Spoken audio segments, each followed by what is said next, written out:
டெலிவிபிஎஸ். என்ன பிங்கி ஜாலியா இருக்கியா? டெலிவிபிஎஸ் உனக்கு பிடிச்சிருக்கா? ஓ, எனக்கு ரொம்ப பிடிச்சிருக்கு. ஃப்ரெண்ட்ஸ், நீங்களும் என்ஜாய் பண்றீங்களா? சரி, இன்னைக்கு நம்ம டெலிவிபிஎஸ்ல எத்தனாவது நாள் சொல்லுங்க பாப்போம். நான் சொல்றேன் பிங்கி, இன்னைக்கு 6th டே. ஆமா ஆமா. சரி, நம்ம விபிஎஸ் உடைய டெய்லி தீம்ல ரிவைஸ் பண்ணிட்டு வந்துடலாமா? ஓ, பண்ணாமே. ஓகே, எங்க விபிஎஸ் ஓட மெயின் தீம் என்னன்னு சொல்லு ஜாஃபி. நம்பிக்கையில் சந்தோஷமாய் இருங்கள். ரோமர் 12:12.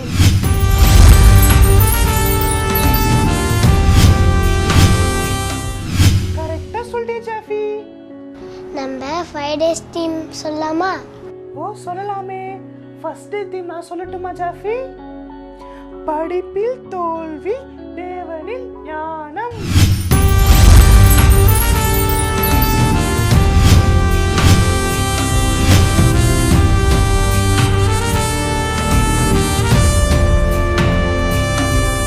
செகண்ட் டே தீம் நான் சொல்லட்டுமா? சொல்லு ஜாஃபி. செல்வத்தில் தோல்வி, தேவனின் ஐஸ்வர்யம்.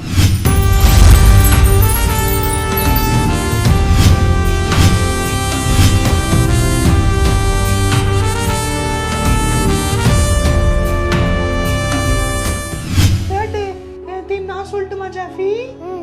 சுக வாழ்வில் தோல்வி, தேவனில் சுகம்.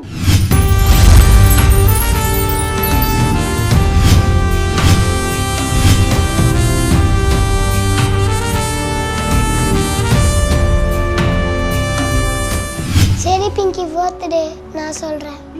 தொழிலில் தோல்வி, தேவனில் வெற்றி.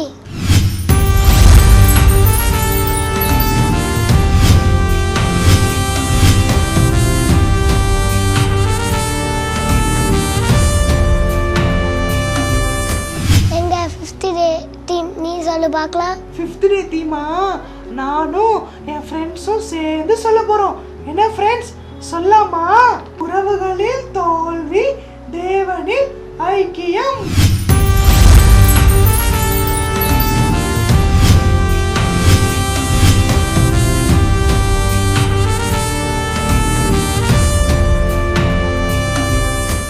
Very good.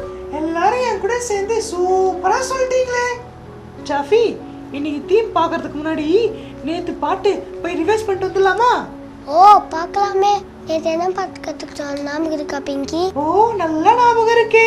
அந்த இங்கி பிங்கி பாங்க அந்த பாட்டு தானே ஜாஃபி? ஆமா ஆமா, கரெக்டா சொல்லிட்டியே. வாங்க ஃப்ரெண்ட்ஸ், அந்த பாட்டு ஒரு வாட்டி போய் பார்த்துட்டு வந்துடலாமா? Okay, come let's go.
இன்னைக்கு புது தீம் சொல்லி தரதுக்கு பெல்லா ஆண்டி வந்திருக்காங்க.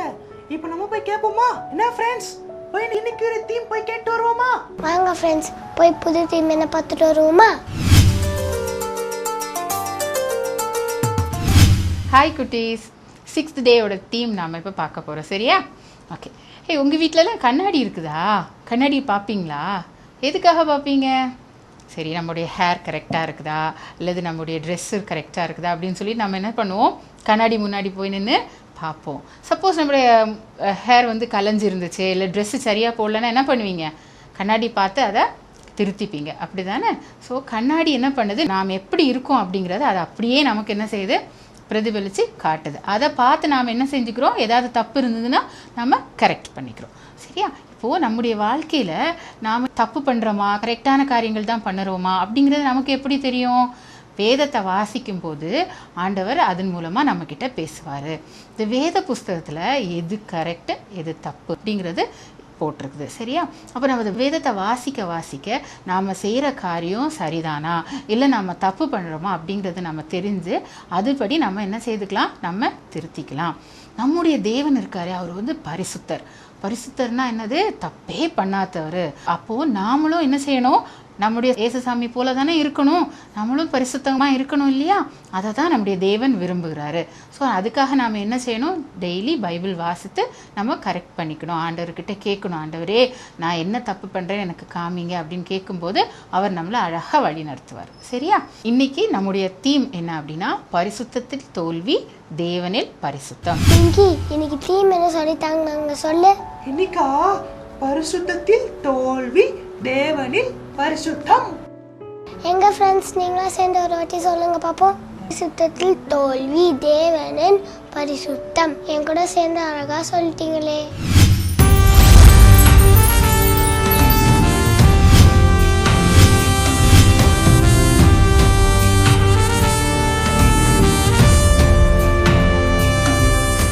சரி பிங்கி, ஃபர்ஸ்ட் என்ன பார்க்க போறோம்? ஃபர்ஸ்ட் எப்பவும் போல புது பாட்டு தான் கத்துக்க போறோம். என்ன ஃப்ரெண்ட்ஸ், புது பாட்டு கத்துக்க ஆசையா இருக்கா? வாங்க இன்னைக்கு தீமை பேஸ் பண்ணி நம்ம ஒரு புது பாட்டை கத்துட்டு வரலாம். வாங்க ஃப்ரெண்ட்ஸ், நம்ம சூப்பரான ஆக்ஷனோட பாட்டு கத்துக்கிட்டு வரலாம். நானும் வரேன். வா பிங்கி, போய் பார்த்துட்டு வரலாம்.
என் பாவம் போனதால் நானே ஹோலி.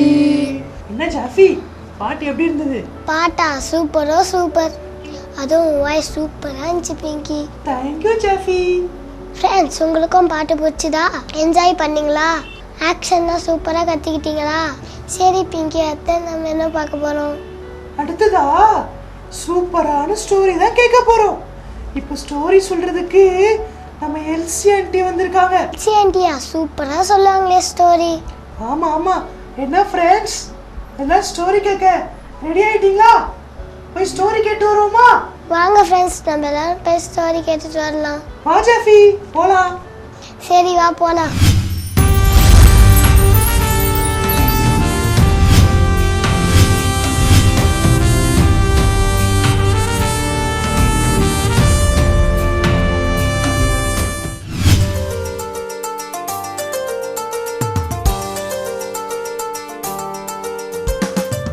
ஹாய் குட்டீஸ், எல்லாரும் இந்த டெலிவியை பேச என்ஜாய் பண்ணிட்டு இருக்கீங்களா?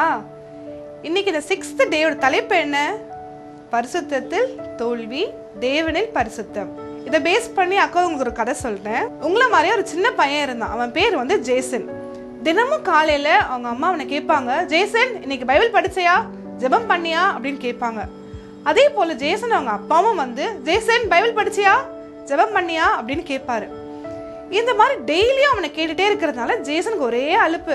என்னடா அது, அம்மா அப்பா டெய்லி இதே கேள்வி கேட்குறாங்க நம்ம கிட்ட, இந்த பைபிள் படிச்சு ஜெபம் பண்ணா அப்படி என்னதான் நடக்க போகுது நம்மளுக்கு, ஏன் இந்த அப்பா அம்மா தொல்லை பண்றாங்களே அப்படின்னு எப்பொழுதும் சலிச்சுப்பான். நீங்க கூட சில நேரங்கள் சலிச்சுப்பீங்கல்ல. ஆனா ஜேசனுக்கு வந்து ரொம்ப கோவம் வரும் அப்பா அம்மா அந்த கேள்வி கேட்கும் பொழுதெல்லாம். அவனுக்கு எப்படா நமக்கு லீவ் விடும், நம்ம தாத்தா வீட்டுக்கு போய் ஜாலியா இருக்கலாம் அப்படின்னு ரொம்ப நாள் ஆசைப்பட்டுட்டே இருந்தான். கடைசி ஆனுவல் எக்ஸாம் வந்தது. லீவ் விட்ட உடனே சந்தோஷமா கிளம்பி தாத்தா வீட்டுக்கு போனான். தாத்தா வீட்டில் இருக்கும் பொழுதும் தாத்தா காலையில் ஆன உடனே தாத்தா கேட்பாரு, ஜேசன் பைபிள் படிச்சியா, ஜெபம் பண்ணியா அப்படின்னு கேட்டாரு.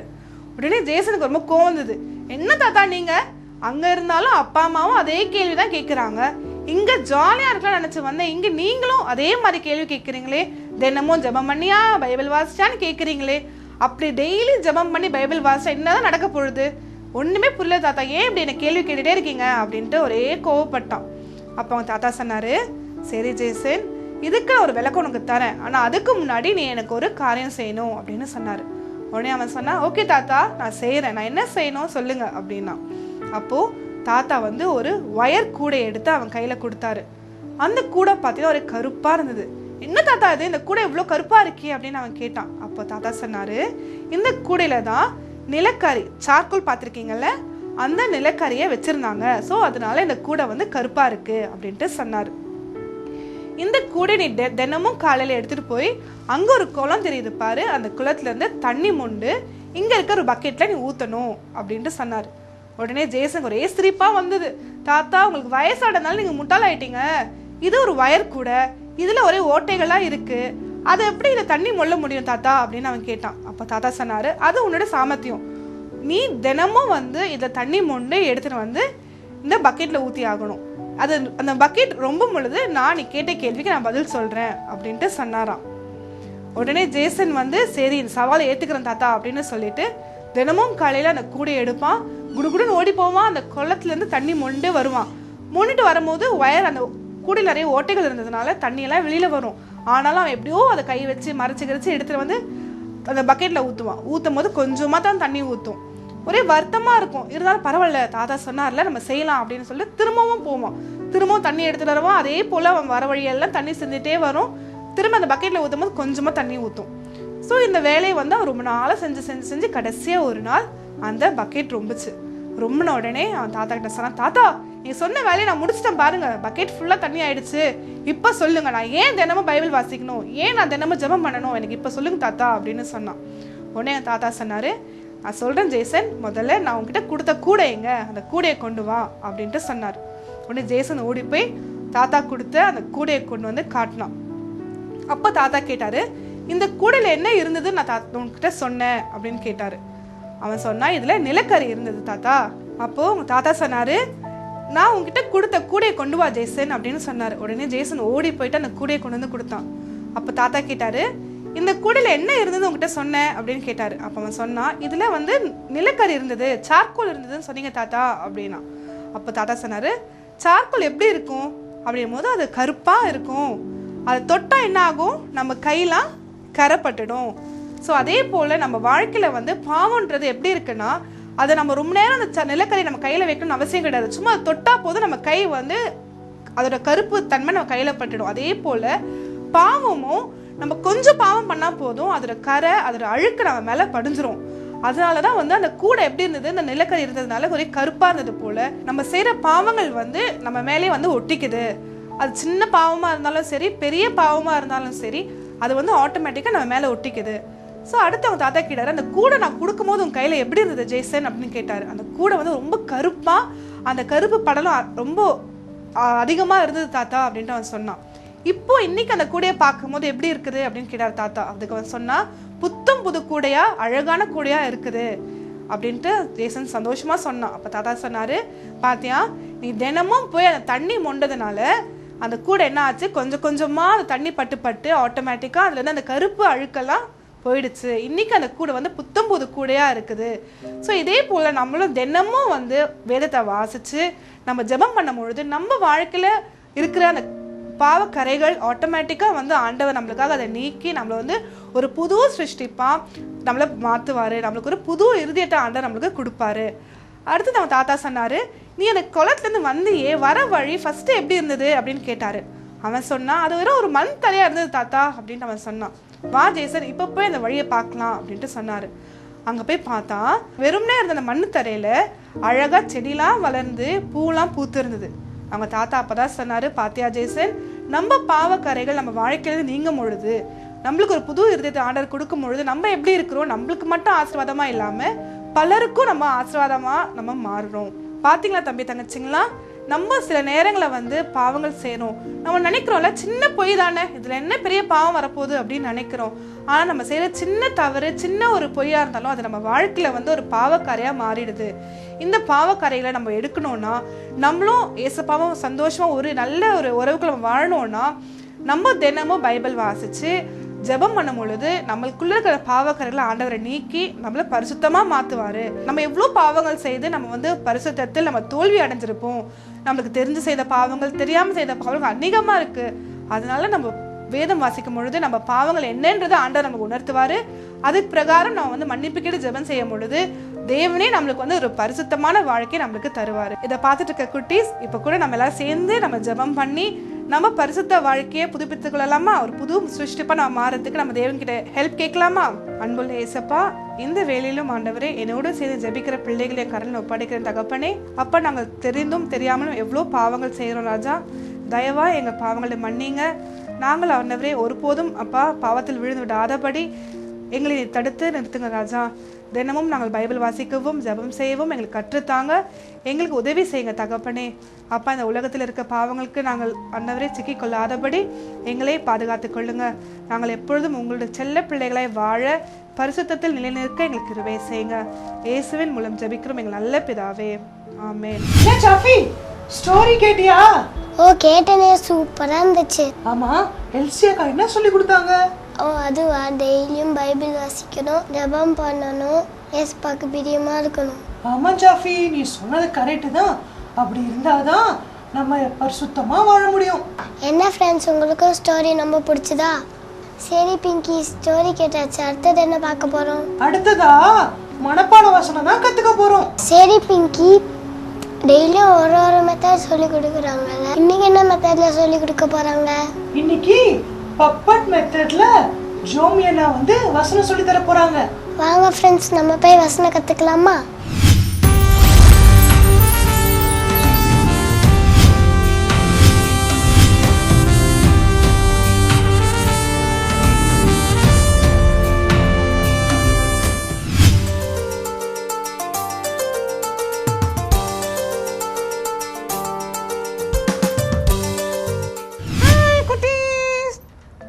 உங்களுக்கு பிடிச்சிருக்கா? டெய்லி புது புது வசனம் கத்துக்கிறீங்களா? இன்னைக்கு எத்தனாவது நாள்? 6வது நாள். இன்னைக்கு நான் தான் உங்களுக்கு புது வசனம் சொல்லி கொடுக்க போறேன். வசனம் கத்துக்கலாமா? நான் சொல்லித்தரேன் திரும்பி சொல்றீங்களா? தேவனே சுத்த இதயத்தை என்னிலே சிருஷ்டியும், நிலவரமான ஆவியை என் உள்ளத்திலே புதுப்பியும். திருப்பி இன்னொரு வாட்டி கத்துக்கிறீங்களா? தேவனே சுத்த இதயத்தை என்னிலே சிருஷ்டியும், நிலவரமான ஆவியை என் உள்ளத்திலே புதுப்பியும். சரி, இந்த வசனம் பைபிள்ல எங்க இருக்கு தெரியுமா? சங்கீதம் 51:10. ஓகே சுட்டீஸ், இந்த வசனத்தோட அர்த்தம் என்னன்னு தெரியுமா? சுத்த எழுதினா என்னன்னு தெரியுமா? ஏசப்பா நம்ம பாவத்தெல்லாம் கழுவி நம்மளுக்கு பரிசுத்தமான எழுதியத்தை தராரு. நிலவரமான ஆவின்னு என்ன தெரியுமா? பரிசுத்தமான இதயத்தை நம்ம தினமும் புதுப்பித்துக் கொள்ள ஏசப்பா புது புது வார்த்தைகளால நம்ம கிட்ட பேசிக்கிட்டே இருப்பாரு. நம்ம தினமும் பிரேயர் பண்ணி ஏசப்பா கிட்ட, ஏசப்பா எனக்கு சுத்தமான இதயத்தை தாங்க, நிலவரமான ஆவியை தாங்கன்னு கேட்டா ஏசப்பா நம்மளுக்கு கண்டிப்பா தருவாரு. ஓகேவா சுட்டீஸ்? ஓகே சுட்டீஸ், நம்ம இன்னொரு வாட்டி இந்த வசனத்தெல்லாம் சேர்ந்து சொல்லிடலாமா? தேவனே சுத்த இதயத்தை என்னிலே சிருஷ்டியும், நிலவரமான ஆவியை என் உள்ளத்திலே புதுப்பியும். சங்கீதம் 51:10. ஓகே சுட்டீஸ், நாளைக்கு இதே மாதிரி ஒரு புது வசனத்தோட உங்களை வந்து மீட் பண்றேன். ஓகே, பாய். என்ன பிங்கி, வசனம் கத்துக்கிட்டியா? ஓ, கத்துக்கிறேனே. அந்த வசனத்தை நான் இப்ப சொல்லட்டுமா? சொல்லு. தேவனே சுத்த இருதயத்தை என்னிலே சிருஷ்டியும், நிலைவரமான ஆவியை என் உள்ளத்திலே புதுப்பியும். சங்கீதம் 51:10. சூப்பரா சொல்லிட்டே பிங்கி. தேங்க்யூ ஜாஃபி. சரி, அடுத்தது என்ன ப்ரோக்ராம்? அடுத்ததா ஒரு சூப்பரான ஸ்கிட் தான் பார்க்க போறோம். ஸ்கிட்டா எனக்கு ரொம்ப பிடிக்கும், வாங்க போய் பார்க்கலாம். என்ன ஃப்ரெண்ட்ஸ், டெய்லி ஸ்கிட் பாக்குறீங்க, ரொம்ப நல்லா இருக்குல்ல? இன்னைக்கும் சூப்பரான ஸ்கிட்டா பார்க்க போறோம். பார்க்கலாமா? வரியா? வா போலாம். ஓகே.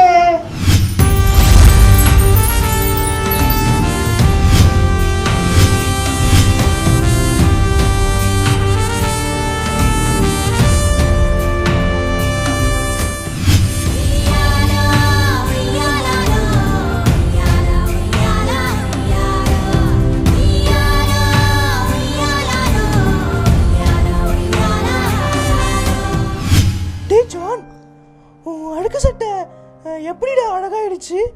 என்னடா ரகசியம்? கரையெல்லாம் போயிடுச்சு. போறப்போவா? என்னடா போறப்போன்ற?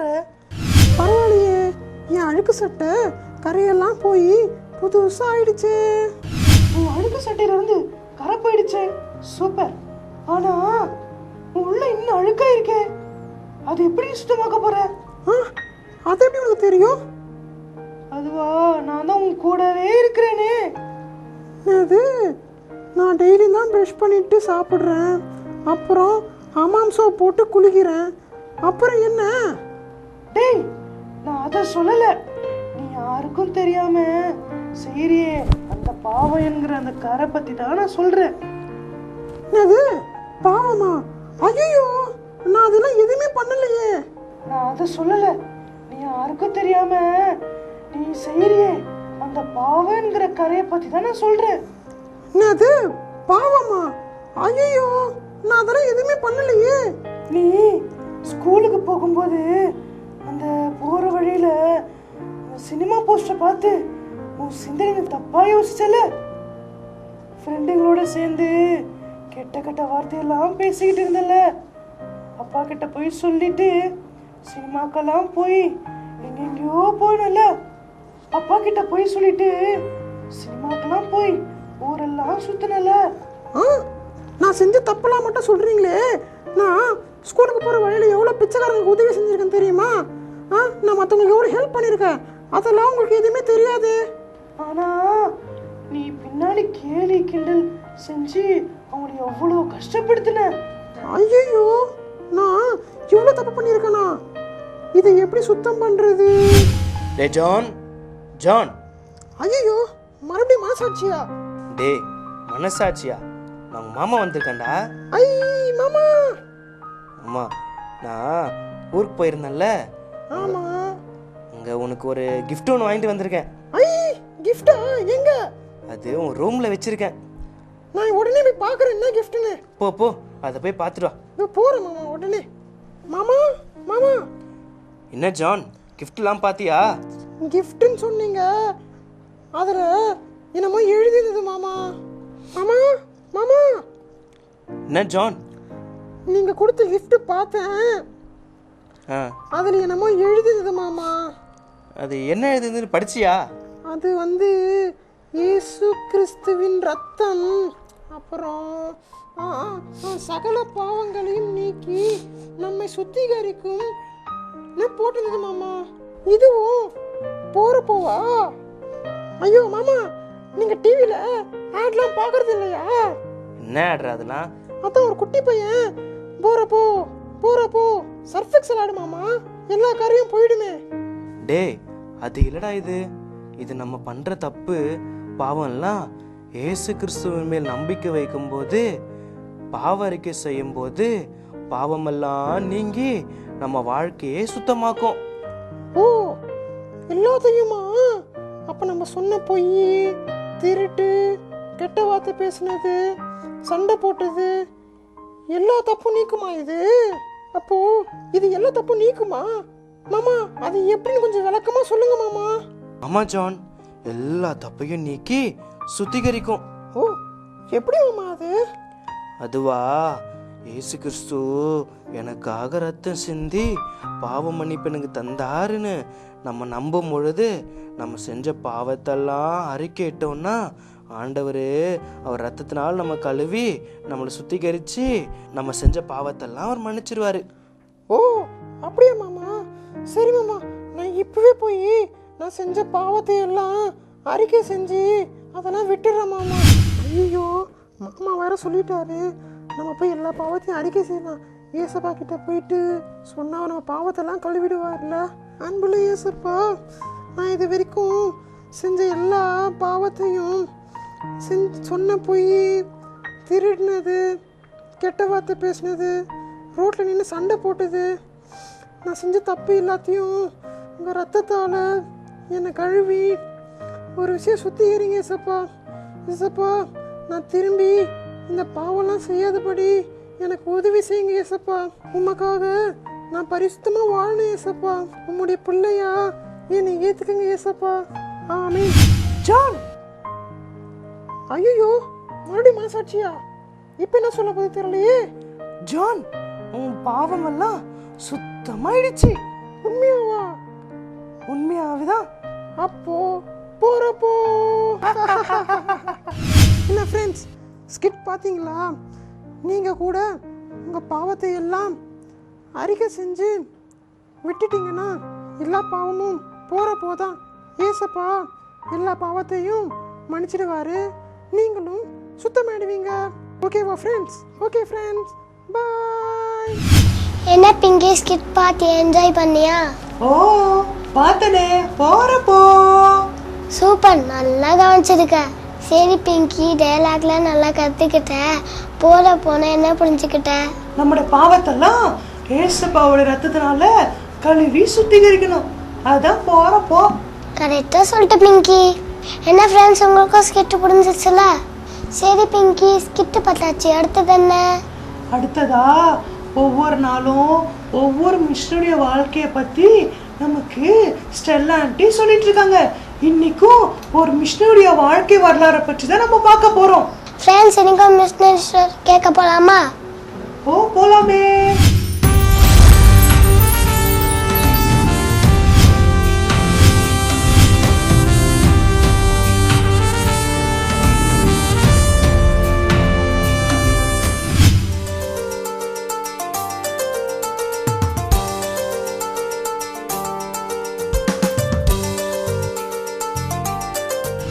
ஹலோ குட்டீஸ், எப்படி இருக்கீங்க? டெலிவிபிஎஸ் பார்த்துட்டு இருக்கீங்களா? உங்கள் எல்லாரையும் இந்த டெலிவிபிஎஸ் மூலமாக, விசேஷமாக மிஷனரியுடைய வாழ்க்கை வரலாறு மூலமாக உங்களை சந்திக்கிறதுல அக்காவுக்கு ரொம்ப சந்தோஷம். கடந்த 5 நாட்களும் 5 மிஷனரியுடைய வாழ்க்கை வரலாறை பற்றி நம்ம படித்தோம் இல்லையா? அவருடைய வாழ்க்கை உண்மையாகவே நமக்கு ஒரு சவாலாக இருந்துச்சுல்ல?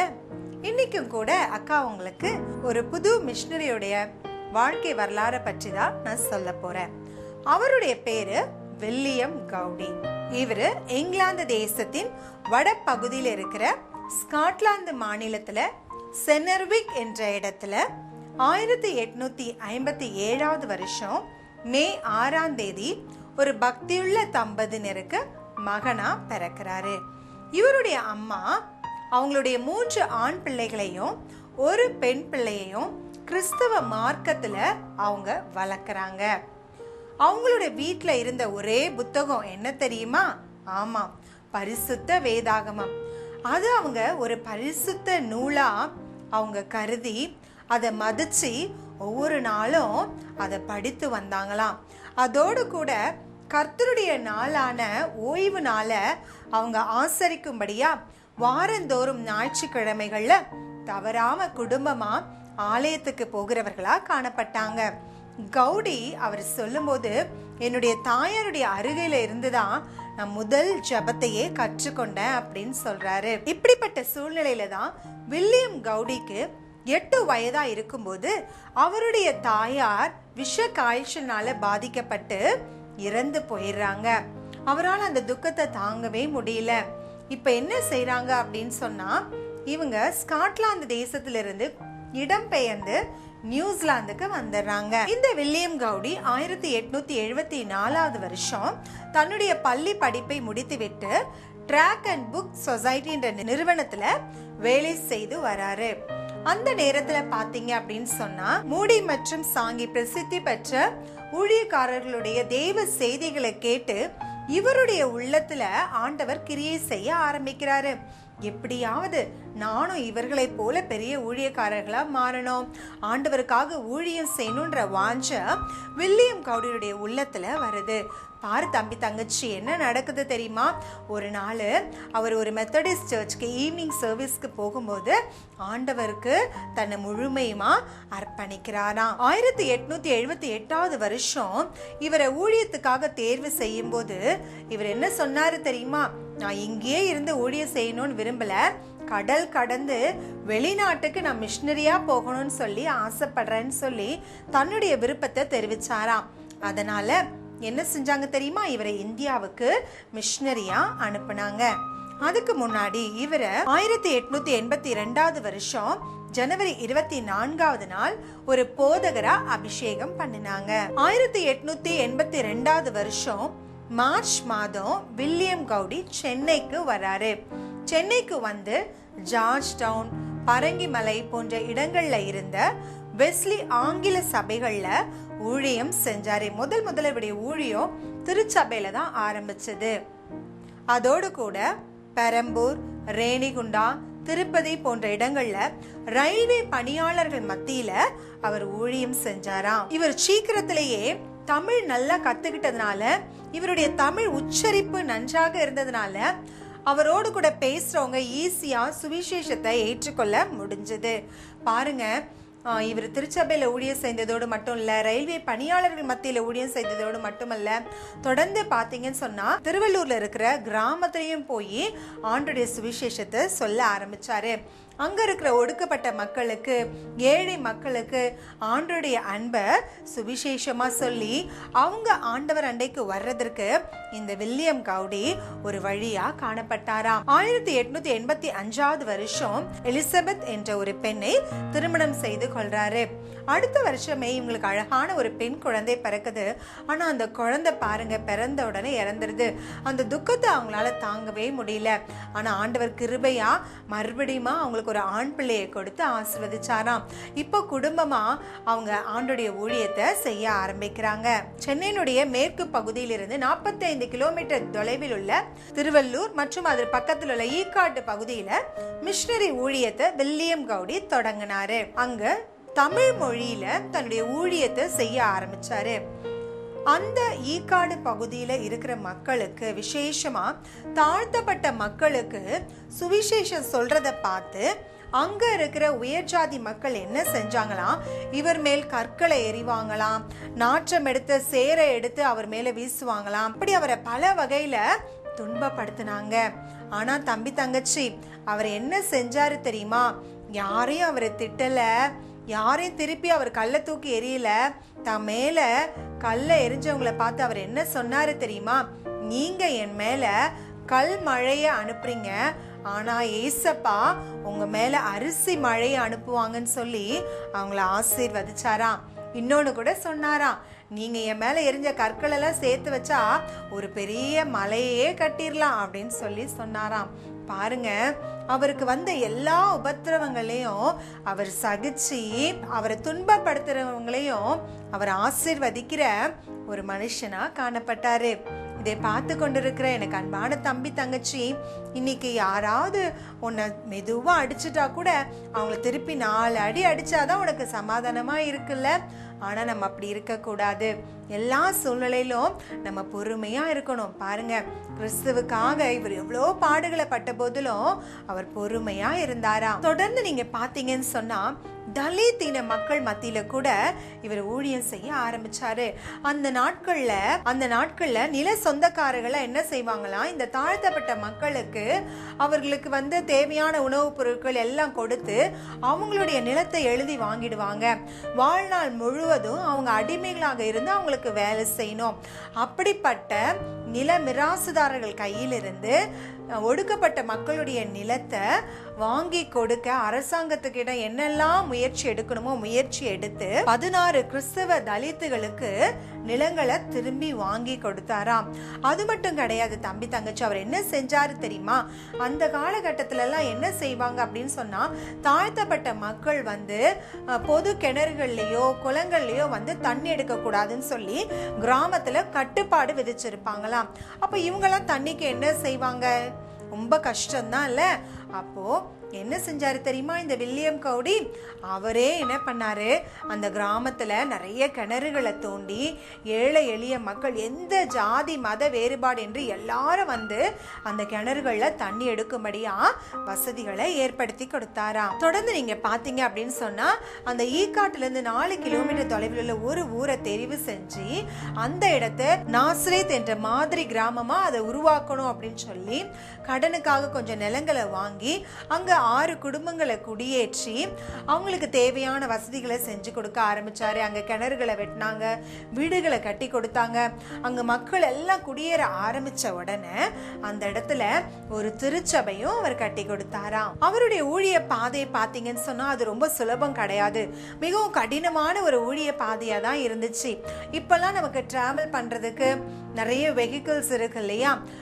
வெளிநாட்டுக்கு போனால் ஃப்ளைட்டில் போகலாம், இல்லை கொஞ்சம் மற்ற ஊர்களுக்கு நம்ம பயணம் செய்யணும் அப்படின்னு சொன்னால் ட்ரெயினில் போகலாம், பஸ்ஸில் காரில் நிறைய வசதிகள் இருக்குது. ஆனால் அந்த காலகட்டத்தில் இந்தியா முழுதும் பிரயாணம் செய்வதற்கு போதுமான போக்குவரத்து வசதிகள் கிடையாது.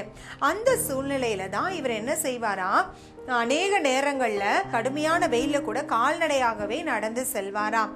சில நேரங்கள்ல குதிரை வண்டிகள்ல மாட்டு வண்டிகள் அப்படி பயணம் செய்வாராம். சில சமயங்கள்ல அவர் ஆற்று வெள்ளத்தை கூட கடக்க வேண்டிய சூழ்நிலை ஏற்பட்டது.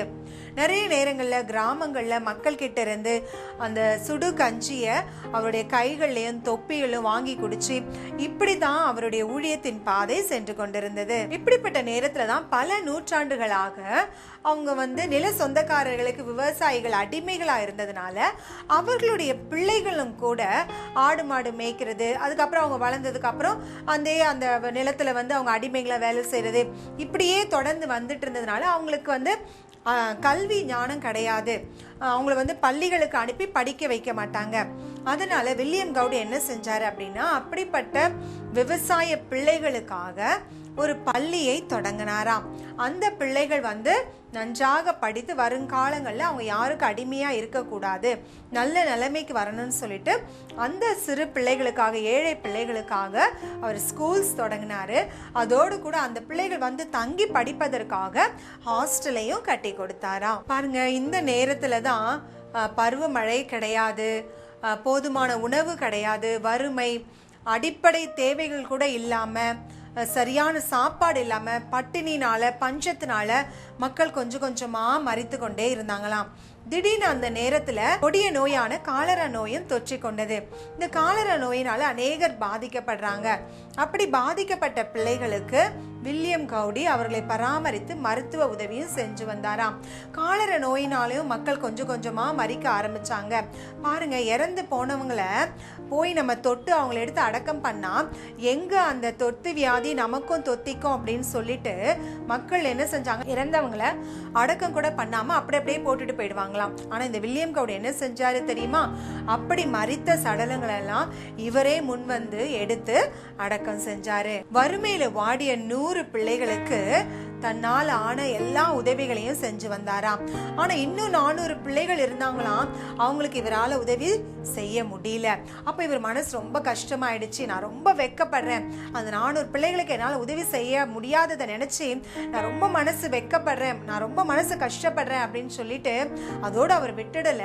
பிரிட்டிஷ் அதிகாரிங்க கிட்ட போய் உதவி கேட்டு அவர்களுடைய பரிந்துரையின்படி அநேக உதவிகளை பெற்றுக்கொண்டு இந்த மக்களுக்கு அவர் செஞ்சாராம். இந்த ஈக்காடு மக்கள் வந்து நோயினால ரொம்ப பாதிக்கப்பட்டு மக்கள் கொஞ்சம் கொஞ்சமா இறந்துட்டு இருந்ததை பார்த்து இவர் மனசு ரொம்ப கஷ்டப்பட்டு அந்த இடத்துல மருத்துவமனையே இல்லாததுனால எப்படியாவது அந்த மக்களுக்காக ஒரு சிறிய மருத்துவமனையாவது கட்டணும்னு சொல்லி பாரம் கொண்டு 1889 வருஷம் ஈக்காட்டு பகுதியில ஒரு சிறிய மருத்துவமனையை கட்டி மிஸ் பால்மர் என்ற ஒரு ஆங்கிலோந்தியனை அந்த இடத்துல மருத்துவரா நியமிக்கிறாரு. அது மட்டும் இல்ல, 1897 வருஷம் மகப்பேறு வார்டுகளையும் அங்க உண்டாக்கி அநேக பெண்களுக்கு வந்து அவர் உதவி செஞ்சாராம். பெண்களுக்காக பெண்களை ஊழியம் செய்யணும்னு சொல்லி உற்சாகப்படுத்தி அந்த இடத்துல அநேக பெண் ஊழியர்களையும் இந்த வில்லியம் கவுடி ஏற்படுத்தினாருன்னு சொல்லி நம்ம பார்க்க முடியுது. தொடர்ந்து அவர் மருத்துவமனை ஊழியத்தோடு நிறுத்திடல, பெண்கள் மத்தியிலையும் ஊழியம் செய்யணும். விசேஷமா கிராமத்துல பாத்தீங்கன்னு சொன்னா பெண்கள் வந்து அதிகமா நேரத்தை வீணடிச்சிட்டு இருந்தாங்க. தேவையில்லாத பொழுதுபோக்கு, தேவையில்லாத காரியங்களை பேசிக்கொண்டு இப்படி அவங்க நேரத்தை வீணடிச்சிட்டு இருந்ததுனால அவங்களுக்கு ஏதாவது செய்யணும்னு சொல்லிட்டு இந்த வில்லியம் கவுடி என்ன செஞ்சாராம், அவங்களுக்கு வந்து தையல் கலை சொல்லி கொடுக்க ஆரம்பிச்சாரு. ஒரு தையல் பள்ளி ஆரம்பிச்சாரு. அதோடு கூட 1899 வருஷம் ஈக்காடு லேஸ் தொழிற்சாலையை நிறுவுறாரு. அதன் மூலமா அநேக பெண்கள் வேலை வாய்ப்பை பெற்று கொண்டாங்க. அந்த லேஸ் தொழிற்சாலையில வேலை செய்யற பெண்களுக்கு ஒவ்வொரு நாளும் காலை வேலையில வில்லியம் கவுடி வந்து காலை தியானத்தை எடுப்பாரு. அதன் மூலமா அங்க வேலை செய்கிற பெண்களுக்கு ஆண்டுடைய சுவிசேஷத்தை அவர் அறிவிக்க ஆரம்பிச்சாரு. இதனால அநேக பெண்கள் ஆண்டவராகிய இயேசு கிறிஸ்துவை தங்களுடைய சொந்த இரட்சகரா ஏற்றுக்கொள்ள ஆரம்பிச்சாங்க. பாருங்க, இப்படி அநேக இடங்கள்ல இவரு ஊழியம் செய்ததோடு மட்டுமல்ல, இப்படி ஊழியத்தினால ரட்சிக்கப்பட்டவங்க ஒவ்வொரு நாளும் விசுவாசத்துல வளரணும், அவங்க தொடர்ந்து போய் ஊழியம் செய்யணும் அப்படின்னு சொன்னா ஊழிய பயிற்சி வேணும். அதனால அவங்களுக்காக ஒரு வேதாகம பயிற்சி மையமும் ஆரம்பிக்கிறாங்க. அந்த வேதாகம பயிற்சி மையத்துல அநேகர் சேர்ந்து ஊழிய பயிற்சி பெற்று அநேகரை வில்லியம் கவுடி ஊழியக்காரர்களாக எழுப்பினாருன்னு சொல்லி நம்ம பாக்குறோம். இப்போ லண்டன்ல மெத்தடிஸ்ட் சர்ச்ல வட்டார மேற்பார்வையாளரா அவருக்கு ஒரு பொறுப்பு கிடைக்குது.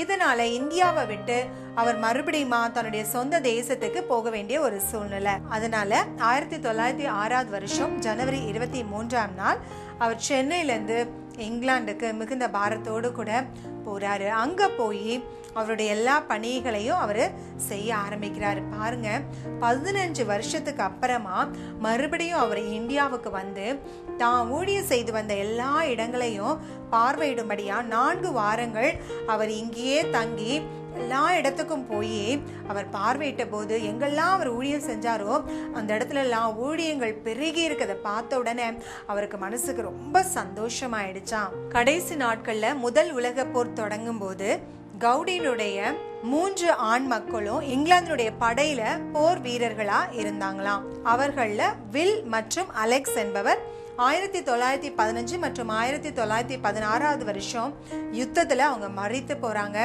இதனால வில்லியம் கவுடியுடைய இருதயமும் அவருடைய மனைவியுடைய இருதயமும் அதிகமா நொறுங்கி போகுது. ஆனாலும் கர்த்தருடைய வசனம் தான் ஒவ்வொரு நாளும் அவர்களை தேற்றி தொடர்ந்து ஊழியத்துல அவங்க நிலைத்திருக்க உதவி செஞ்சது. இறுதியா 1922 வருஷம் ஏப்ரல் 9 குருத்தோலை ஞாயிறு அன்னைக்கு வில்லியம் கவுடி கர்த்தருக்குள்ள நித்திரை அடைகிறாரு. பாத்தீங்களா தம்பி தங்கச்சி, இந்த வில்லியம் கவுடி ஆண்டவருக்காக ஊழியம் செய்யணும்னு சொல்லி தன்னை அர்ப்பணிச்சதோடு அவர் அவர்களுடைய சொந்த நாட்டிலேயே இருந்து ஊழியம் செஞ்சிருக்கலாம். ஆனா அவருக்கு ஒரு வாஞ்சை, கடல் கடந்து போய் வெளிநாட்டுக்கு போய் மிஷனரியா ஊழியம் செய்யணும்னு சொல்லி தன்னை அர்ப்பணிச்சதுனால ஆண்டவர் அநேக மக்களுக்கு, அநேகம் ஆயிரம் மக்களுக்கு அவரை ஆசீர்வாதமா பயன்படுத்தினார்ல. திருச்சபை ஊழியம் மட்டும் கிடையாது, கிராமங்கள்ல ஊழியம் செய்தாரு, ஏழை மக்களுக்காக ஊழியம் செய்தாரு, தலித் மக்களுக்காக ஊழியம் செய்யறாரு, மருத்துவமனை ஊழியம் செய்யறாரு, பள்ளிகள் கட்டி கொடுக்கிறாரு, விடுதிகள் கட்டி கொடுக்கிறாரு, பெண்களுக்காக ஊழியம் செய்யறாரு, தாழ்த்தப்பட்ட மக்களுக்காக அவங்களுடைய உரிமையை வாங்கி தருவதற்காக அவர் போராடினாரு. எல்லா விதங்கள்ல என்ன செஞ்சாரா, ஆண்டவருக்காக ஊழியம் செஞ்சாரு. வேதாகம பயிற்சி மையம் ஏற்படுத்தி கொடுக்கிறாரு.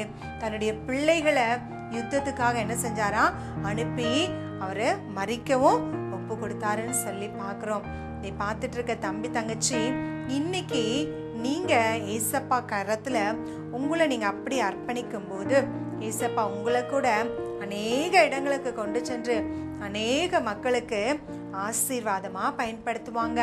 அப்படிப்பட்ட மிஷனரிகள் வெளிநாட்டிலிருந்து இந்தியாவுக்கு வந்து ஏசப்பாவை பத்தி சுவிசேஷமா சொன்னதுனாலதான் இன்னைக்கு நீங்களும் நானும் ரட்சிக்கப்பட்டு ஏசப்பாவை விடுதலையோடு கூட ஆராதிச்சுட்டு இருக்கோம். நம்ம மத்தவங்களுக்கு ஆண்டோடைய அன்பை சொல்லிட்டு இருக்கோம் இல்லையா. இன்னைக்கும் இந்த உலகத்துல பல நாடுகள்ல விசேஷம் அறிவிக்கப்படாத இடங்கள் நிறைய இருக்கு. நீங்க இன்னைக்கு ஏசப்பா கிட்ட ஒப்பு கொடுங்க. ஏசப்பா, அந்த மாதிரி சுவிசேஷம் அறிவிக்கப்படாத இடங்களுக்கு என்ன கூட்டிட்டு போய் அந்த மக்களுக்கு என்னையும் கூட ஆசீர்வாதமா பயன்படுத்துங்கன்னு சொல்லி ஆண்டோடைய கரத்துல நீங்க ஒப்பு கொடுப்பீங்களா? அப்படி ஒப்பு கொடுத்தீங்கன்னா ஏசப்பா நிச்சயமா உங்களையும் பயன்படுத்துவாங்க. அக்கா சொல்லித்தர ஜெபத்தை சேர்ந்து சொல்லுவீங்களா? ஜெபிக்கலாமா? அன்புள்ள ஏசப்பா, இந்த நேரத்திலும் வில்லியம் கவுடி மிஷனரியுடைய வாழ்க்கையிலிருந்து நாங்கள் கற்றுக்கொண்ட ஒவ்வொரு காரியத்திற்காக உமக்கு நன்றி செலுத்துகிறோம். ஏசப்பா, எங்களையும் இந்த வில்லியம் கவுடியை போல அநேக இடங்களுக்கு ஊழியம் செய்யும்படியாய் அழைத்து செல்ல உம்முடைய கரத்துல இந்த வேளையில ஒப்பு கொடுக்கிறோம். ஏசப்பா, ஊழியத்து நிமித்தம் என்ன பாடுகள் உபத்திரவங்கள் வந்தாலும் நாங்கள் சோர்ந்து போகாமல் உமக்காக வைராக்கியமாய் ஊழியம் செய்ய இந்த நேரத்தில் எங்களை ஒப்பு கொடுக்கிறோம். ஏசப்பா, இந்த உலகத்தில் இன்னும் சுவிசேஷம் சொல்லப்படாத அநேக இடங்கள் இருக்கிறது. அப்படிப்பட்ட இடங்களுக்கு,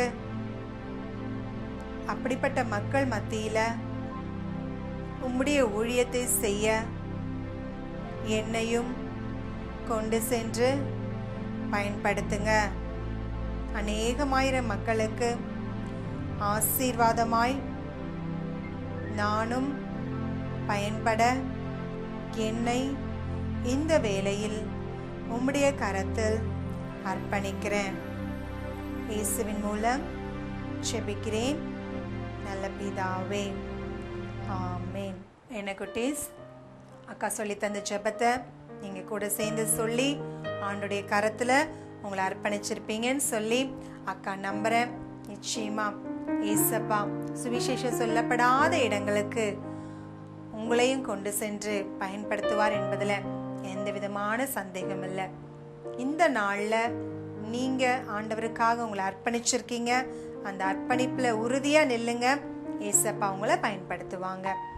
நாளைக்கு வேறொரு மிஷனரியோட உங்களை வந்து சந்திக்கிறேன். God bless you. என்ன பிங்கி, மிஸ்டர் ஸ்டோரி கேட்டியா? ஓ, கேட்டனே. அந்த மிஸ்டரி ஸ்டோரியில கூட அந்த வில்லியம் கவுடி அந்த மிஷனரி கூட சென்னையில் இருக்கிற அந்த ஏழைகளுக்கு, அந்த தாழ்த்தப்பட்டவங்களுக்கு அவர் நிறைய உதவி செஞ்சாரு. நான் கூட என்னால முடிஞ்ச அளவுக்கு நான் எல்லாருக்கும் ஹெல்ப் பண்ணுவேன். என்ன ஜாஃபி, நீயும் எல்லாருக்கும் ஹெல்ப் பண்ணுவியா? கண்டிப்பா ஹெல்ப் பண்ணுவேன். என்ன ஃப்ரெண்ட்ஸ், நீங்களும் கண்டிப்பா ஹெல்ப் பண்ணணும். ஓகேவா? ஓகே ஃப்ரெண்ட்ஸ், இப்போ நம்ம ப்ரோக்ராமோட எண்டுக்கு வந்துட்டோம். ஜாஃபி இன்னைக்கு நம்ம என்னென்னலாம் பார்த்தோம்? நம்ம ஃப்ரெண்ட்ஸுக்கு என்ன சொல்லி பார்ப்போம். இன்னைக்கு ஃபர்ஸ்ட் புது தீம் கற்றுக்கிட்டோம், வசனம் கற்றுக்கிட்டோம், ஸ்டோரி கேட்டோம், மிஷனரி ஸ்டோரி கேட்டோம். வாவ், சூப்பரா சொன்னியே. நீயும் கவனமா இன்னைக்குரிய ப்ரோக்ராம் எல்லாம் கவனிச்சியே. ஃப்ரெண்ட்ஸ், இன்னைக்கு ப்ரோக்ராம் உங்களுக்கு பிடிச்சதா? பிங்கி, நீ ப்ரோக்ராம் இன்னைக்கு என்ஜாய் பண்ணியா? ஓ, ரொம்ப என்ஜாய் பண்ணனே. ஓகே ஃப்ரெண்ட்ஸ், நம்ம கூட நீ ப்ரோக்ராமோட எண்டுக்கு வந்துட்டோம். வேற ஒரு தீமோட இன்னொரு நாள் உங்களை சந்திக்கிறோம். Until then, bye from Pinky And Jafin. Bye.